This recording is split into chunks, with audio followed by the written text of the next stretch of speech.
Hey, topping your lines of math industry, and we are going to take a look at graphing polynomials. So recently, in the last video, we have been taking a look at this video right here, playing with polynomials, and we learned how to add, subtract, and multiply three different objects on the field. But hang on, how can we visualize on how to graph them? What does the graph look like? So that's why we're going to learn what this is.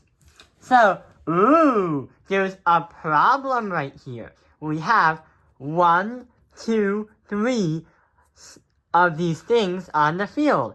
But hang on, what does this graph look like? To make things simple, we're going to do the math, and we're also going to be teaching the math as we go along. So, the second piece of paper is just workspace. So we're going to put it to the side. So, the first thing we got to try to understand is, what kind of graph is this going to be? We know that there's going to be 3 objects, so we can definitely assume on the graph that there's going to be 3 answers. But in order to do that, we have to take a look at the end behavior. But what is the end behavior? Most of the polynomials will show up in the shape of a letter n. The end behavior is used to describe where the lines go and use the leading coefficient to determine the graph. N will always point to the right, just like the other graphs. If your n is a positive number, the line is going to go up to quadrant 1 towards infinity. If the line is negative, then the line is going to be down towards quadrant 4, which is negative infinity. So here is what we are going to do. We have right here number 2 as the leading coefficient. Number 2 is a positive number. 2 is a positive number. And if it's a positive number, we are going to understand that the line is going to go to quadrant 1, or the line is going to go to the right. So, on the graph, we understand that it's going to point towards this direction right here. But what about the other direction? We not only understand the leading coefficient, but we try to understand what will happen to the leading coefficient. The leading coefficient also has an exponent right next to it. Since this is attached with that becomes an imaginary 1. If you have an exponent as the first exponent as an odd number, it's going to represent where the other arrow is going to show up. So let's take a look at what happens with the exponents. So here's the information for the end behavior for number 2. If the exponent is even, like x to the power of 4, then you'll have a graph that has a start and an end on the same y's in the positive quadrants, or in the negative quadrants. They're on the same side.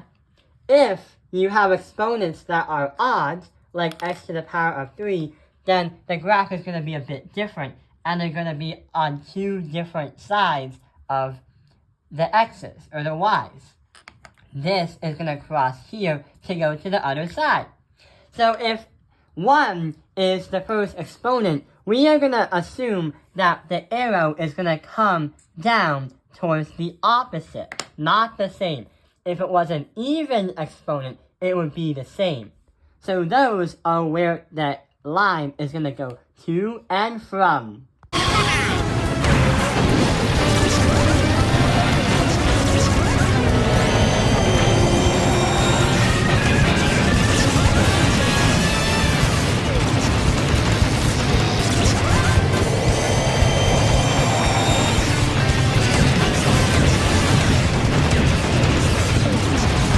The next thing we're going to take a look at is the zeros.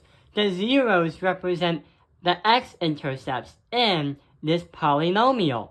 There are 3 zeros on the field, and we're going to have 3 places where the lines are going to crisscross and strike through the x-axis.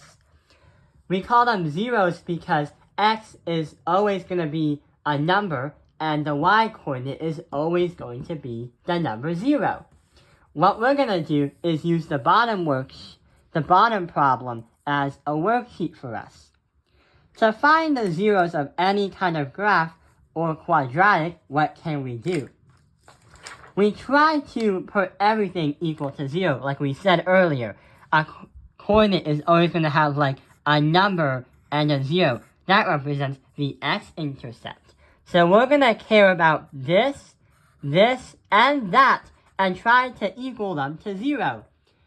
This is literally called finding the zeros, or how I like to say it, it's the zero product property.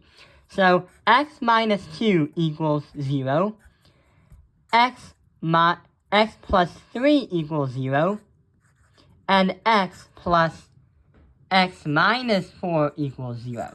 The reason why I'm accidentally saying the opposite, but then I'm fixing it to what it's supposed to be, is because it's going to be the opposite in reality. So, we're going to do x minus 2 plus 2 minus 3 on this side, and then plus 4 on that side. So when we do that, we're going to get x equals 2, x minus 3 equals negative 3, and x equals 4. Put them in coordinates. We say 2 comma 0, then we say negative 3 comma 0, and then last but not least we say 4 comma 0.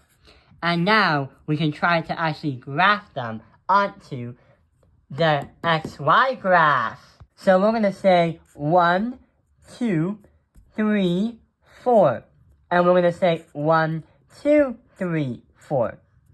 The first line, I'm going to put everything in blue. So we have 2 comma 0. So 1, 2 is going to land right there. Then we have negative 3 comma 0. So 1, 2, 3. There we go. Almost miscounted.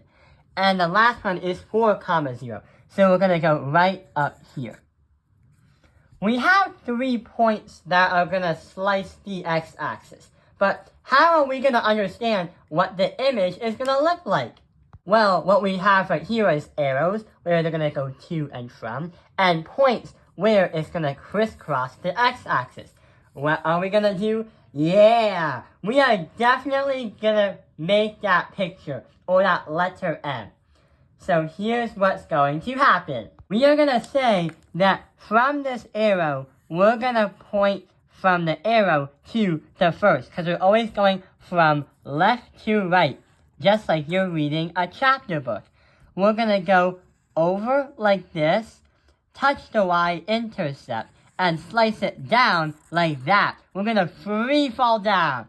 Then we're going to go right back up and strike right back up.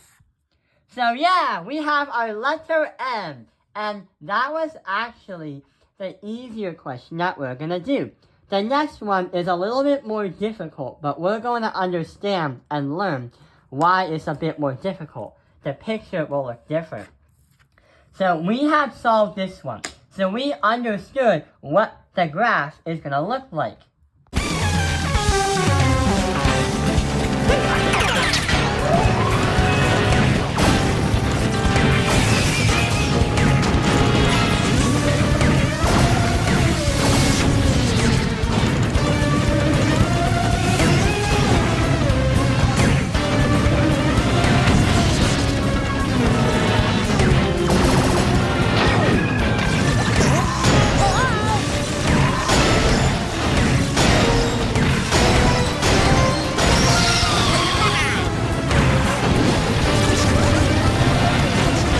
Hang on, what if you tell me, well, how do you know to place the line way up here?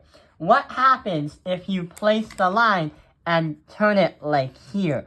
And what happens instead of here, you bring it up like here? Like this. Well, since this is an Algebra 2 course, we're not going to learn why or how the graph exactly looks like it should be, because you need skills from calculus to solve it out. You need to find the min-max, the y-max, and the x-max, and some other things. So we have not locked that ability yet. That is still a level that we need to look out for, though, in the future. So no matter how you draw the graph, if the lines follow the same order, then your math teacher will still say it's okay, as long as it shows a similar picture, whether it's blue or green.